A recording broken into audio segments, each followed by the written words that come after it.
Chers amis, bonjour. Je profite que le soleil soit de nouveau au rendez-vous pour vous faire une petite présentation sur cette nouvelle archive.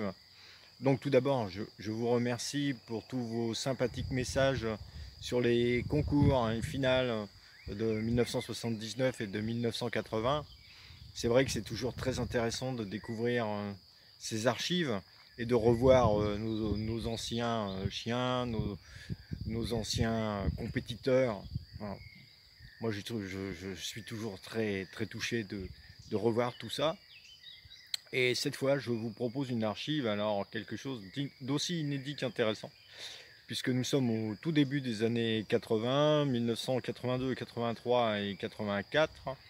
Le club de Tournai avait mis en place des rencontres internationales où chaque pays, chaque nation cynophile venait présenter son programme.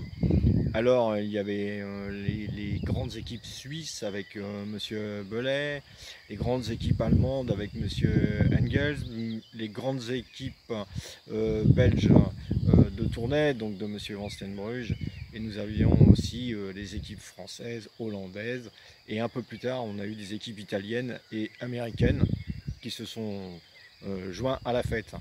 Donc là, dans l'immédiat, vous allez voir une toute première rencontre avec en tout premier l'équipe suisse. Donc vous allez découvrir quelque chose d'assez fou, une garde d'objets en civil.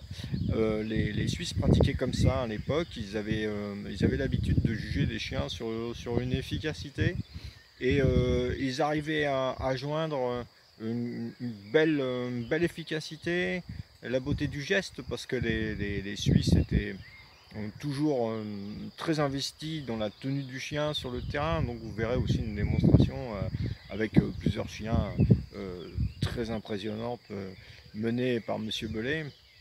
Vous verrez ensuite le programme allemand avec les tout premiers Malinois arrivés en Allemagne pour disputer les compétitions de Schutzhund, puisque les Allemands ont ouvert aux diverses races donc non allemandes après 1982. Et puis ensuite, nous irons en direction de la Belgique avec deux chiens très intéressants. Clip à Monsieur Bastiens, qui avait gagné plusieurs concours et championnats de la Saint-Hubert, et le fameux Espoir du Boscaï, dit Mickey, à Monsieur Lebon. Donc vous verrez tout ça avec des actions incroyables. Vous allez voir le parcours de Clip, c'est très impressionnant, avec une attaque arrêtée. Vous allez m'en dire des nouvelles. Enfin bref, je vais vous laisser découvrir tout ça, et ensuite je reviendrai pour vous présenter le programme français avec une équipe de France extraordinaire et l'équipe hollandaise. Allez, on y va d'abord pour le premier volet.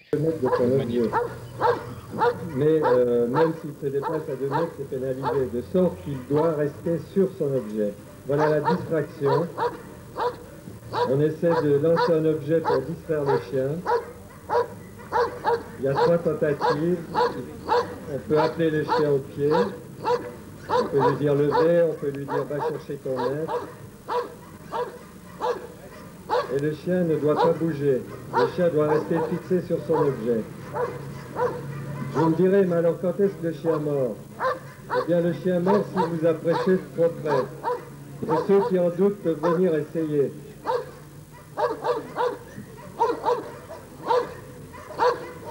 Et c'est extrêmement difficile de fixer le chien de sorte qu'il ne morde pas, à moins de 2 mètres, et que si le juge approche de trop près, que le chien, à ce moment-là, doit mordre et quitter éventuellement son objet pour mordre. Bravo.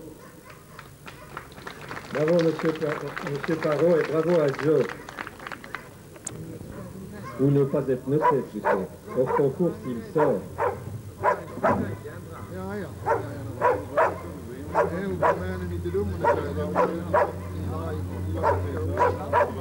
En l'occurrence, M. Belay joue le rôle du juge.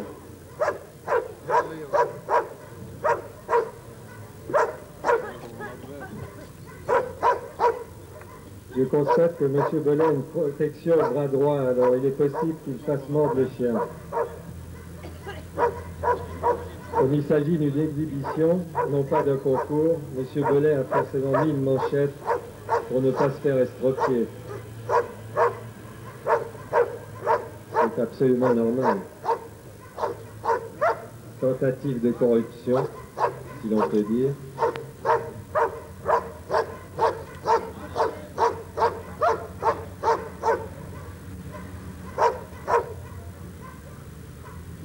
Première des trois tentatives.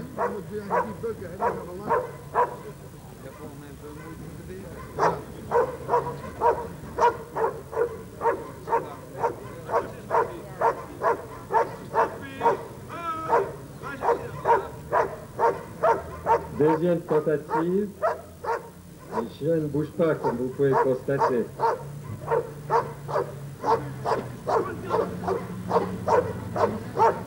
D'abord la douceur, un peu plus de vivacité dans les commandements.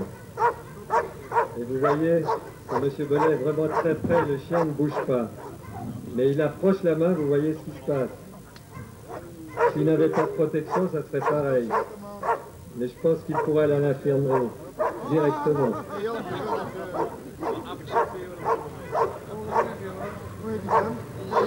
Et je le répète, ceux qui en doutent peuvent venir essayer.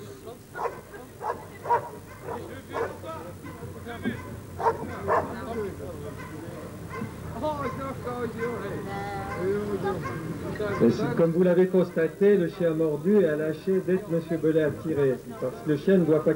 Et 79, 77, 79, excusez-nous, nous sommes suisses. Nous sommes comme les Belges. Nous comptons de la même façon. Toujours même rituel.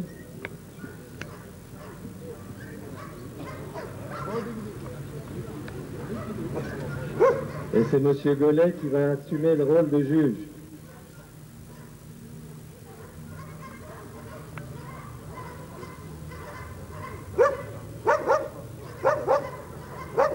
Vous avez remarqué que dès que le juge est en mouvement, le chien aboie.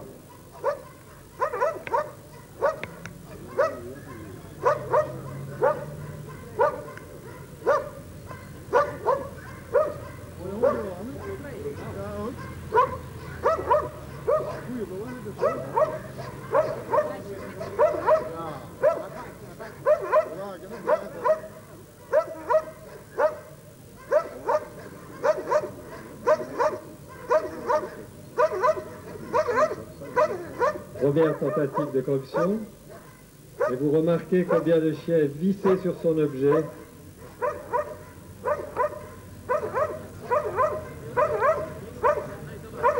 Axel est un exercice qu'il affectionne particulièrement et qu'il pratique admirablement, si vous remarquez.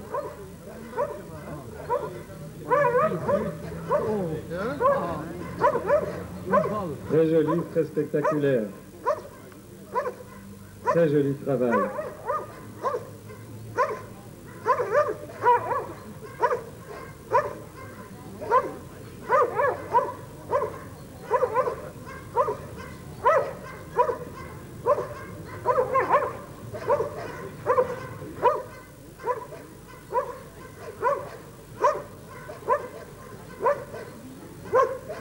Bravo Axel et bravo Monsieur Gollet pour il y a une sommation.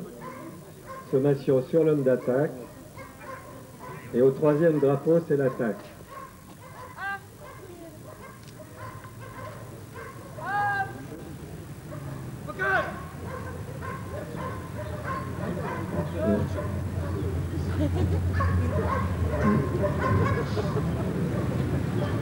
Comme vous pouvez le constater, l'attaque n'a aucun rapport avec le travail en ring en France.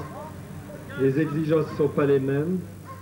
Je vous l'ai dit, le programme national est un programme qui est très axé sur le flair. Vous assistez aux différentes phases, la tentative de fuite.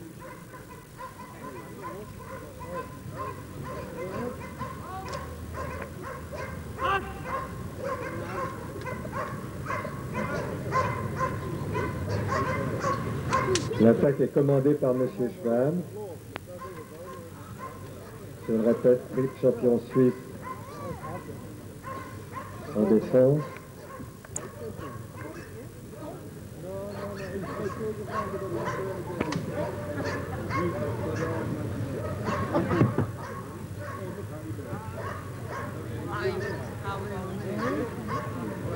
Maintenant, vous allez assister à la dernière phase, c'est-à-dire à la garde de l'homme d'attaque. Nous appelons l'homme d'attaque en Suisse le piqueur. Et il est important que le chien soit vigilant sur l'homme d'attaque pendant que le conducteur est caché. Normalement, il reste caché 1 minute.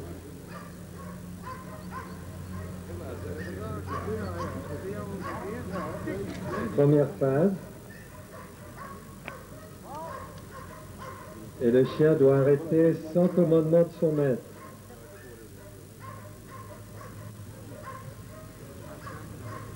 Vous allez assister à la deuxième tentative, deuxième phase.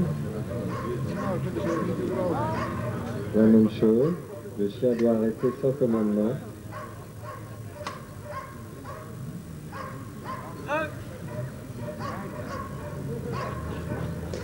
Et voilà, M. Suicig a terminé avec moteur. Bravo, M. Suicig.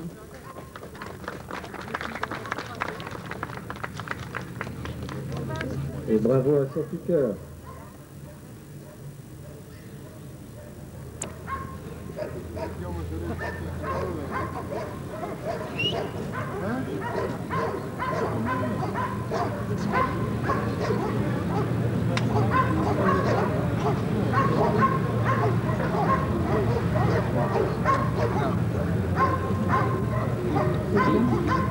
Papa, du bist heute Mittag. Ja, die haben wir noch dran.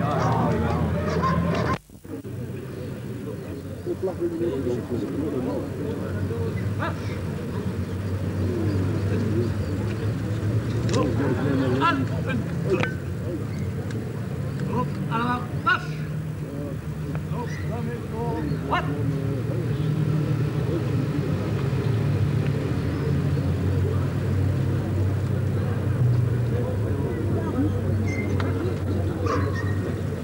Très joli obéissance. On pourrait croire qu'ils n'ont fait que ça, ces messieurs.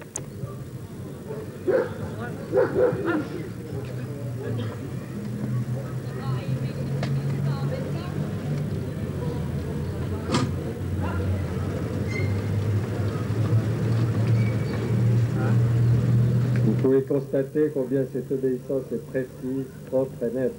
Très très joli travail de 3 merveilleux conducteurs.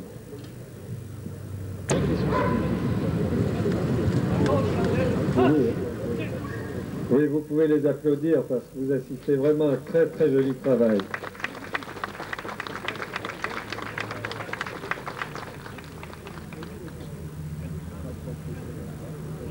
Et je le répète, ceci d'autant plus que c'est entièrement improvisé.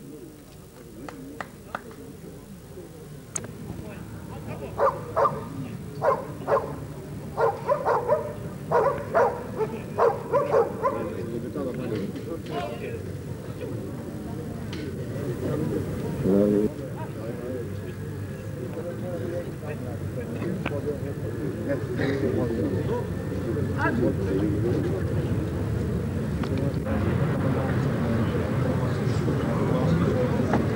Normalement, c'est un passage au milieu d'un groupe de personnes qui se déplacent, hein, cet exercice.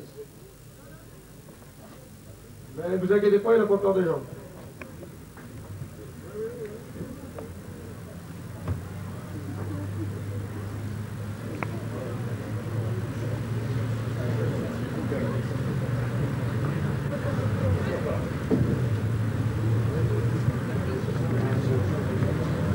Il est très important que le chien ne quitte jamais son maître des yeux pendant la marche au pied pour avoir une parfaite exécution des exercices.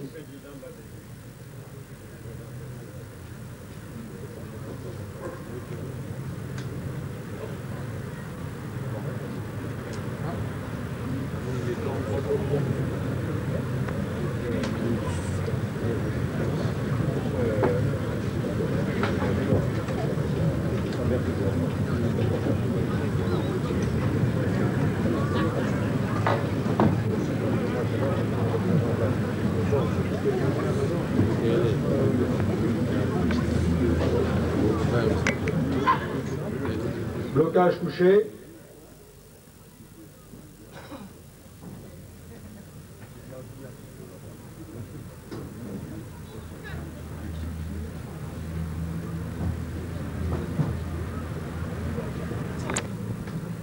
Il faut savoir que si le chien est un peu sur le côté, s'il dépasse un peu, systématiquement c'est un point d'enlever.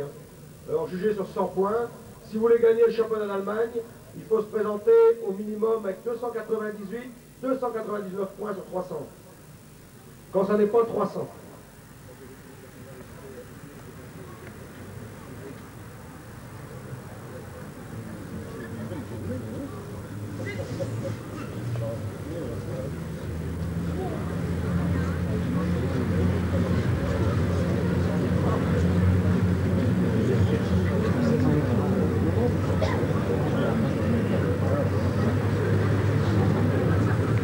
Blocage debout, au pas de course.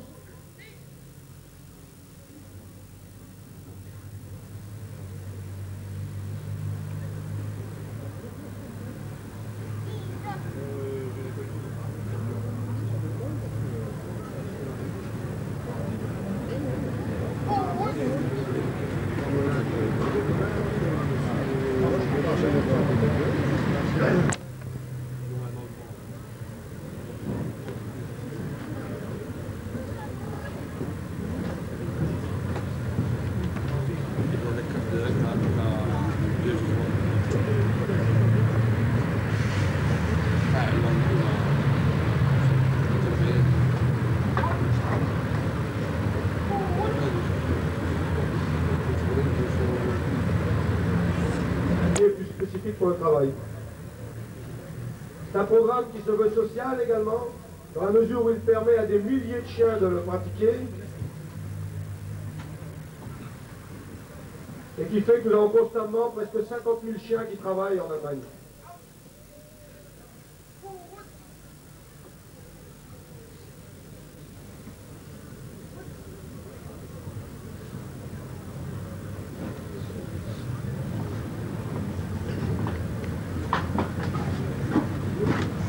Le rapport d'objet sur la palissade.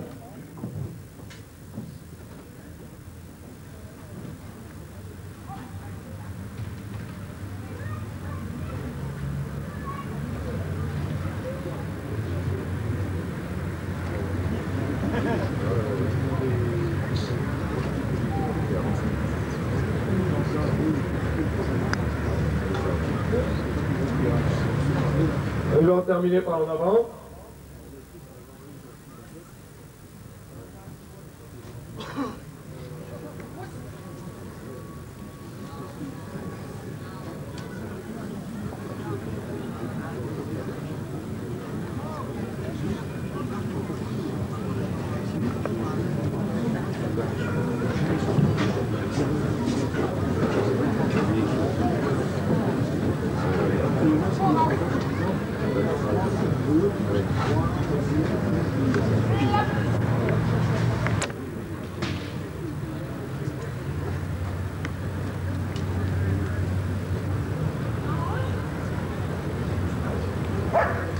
Le chien reste en garde ferme, où il doit être parfaitement vigilant. En Allemagne, comme en Hollande, ensuite l'attaque.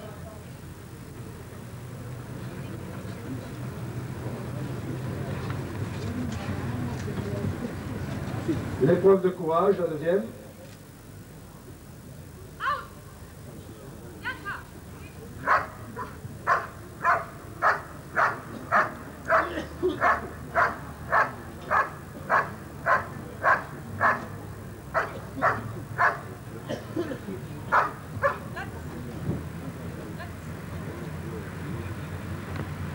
Ensuite, fouille du malfaiteur et transport vers le juge.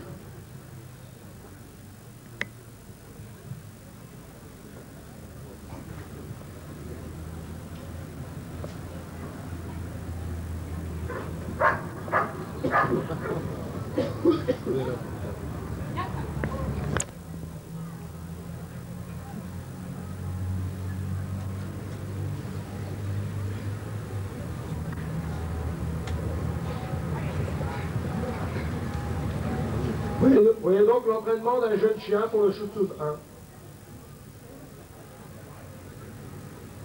C'est un chien de 14 mois.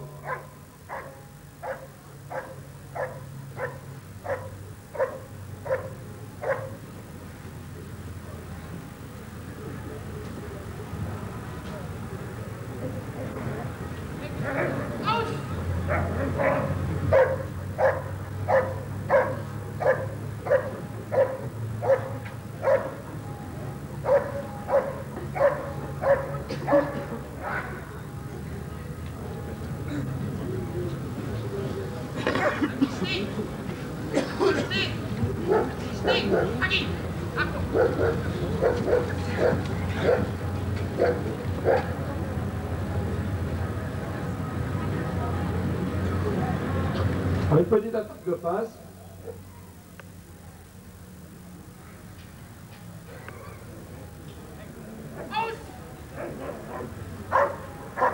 Le berger belge malinois n'a été reconnu comme race de travail en Allemagne que depuis 1982.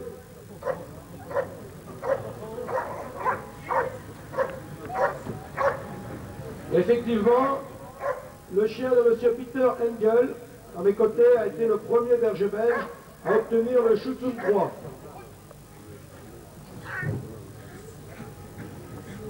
Ce n'est qu'un début.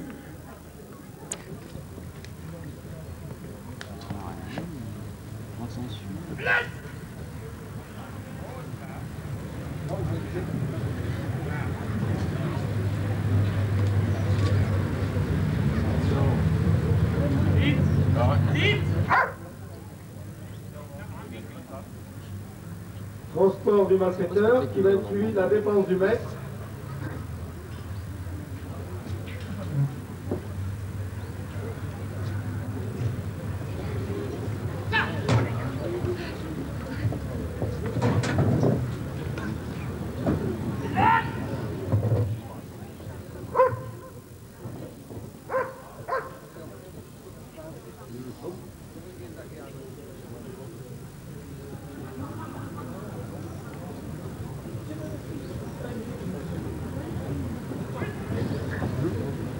Et ensuite, transport vers le juge après la neutralisation du malfaiteur.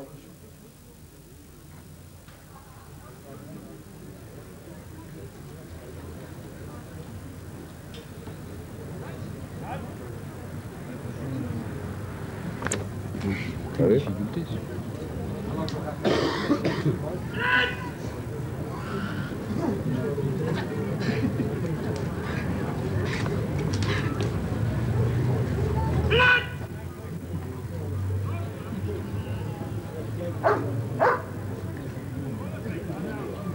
Alors le programme allemand, toutes les attaques se terminent par des gardes fermes, tout comme le programme hollandais, le programme belge uniquement des retours d'attaque et le programme français, retour d'attaque et garde ferme. C'est une question d'appréciation sur l'intérêt utilitaire ou du retour ou de la garde ferme.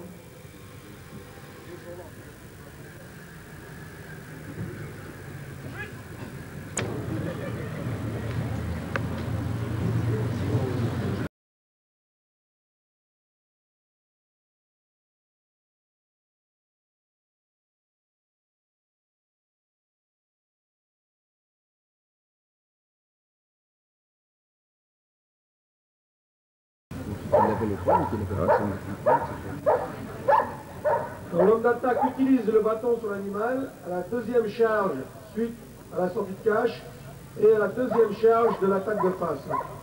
Sinon il emploie le bâton uniquement en menace.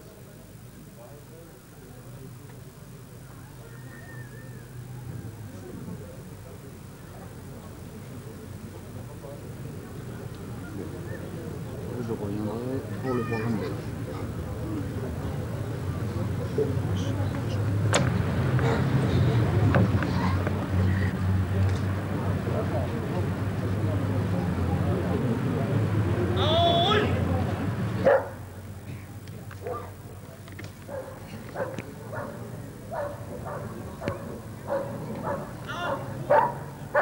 Alors dans l'attaque est appréciée la combativité, la prise en gueule, le combat de l'animal qui donne lieu à une appréciation ou excellent, très bon, bon.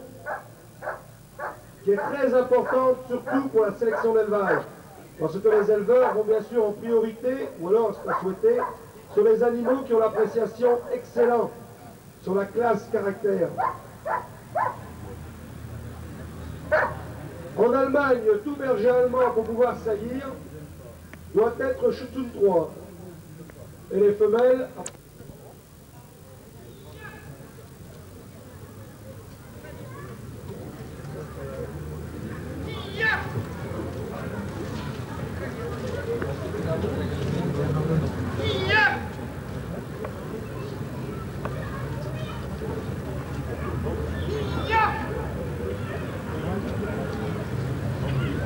Ce chien est issu des meilleures lignées caractérielles allemandes, en consanguinité sur Berne et Bodo von Nierberg.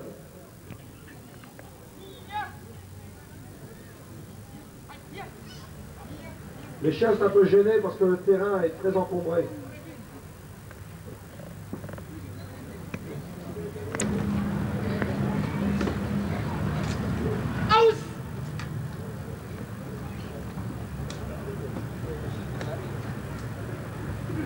C'est un des meilleurs mordeurs d'Allemagne.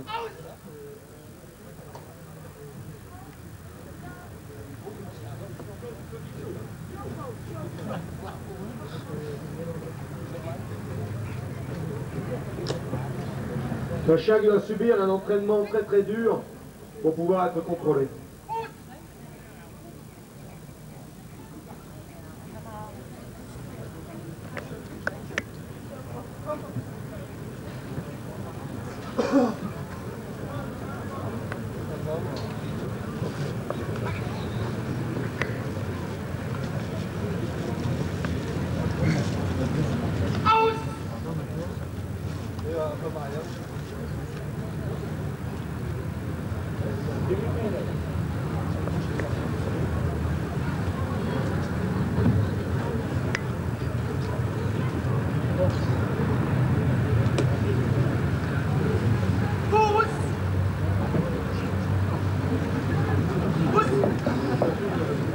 Avec un berger allemand, on peut se remuer quand il le veut. Hein.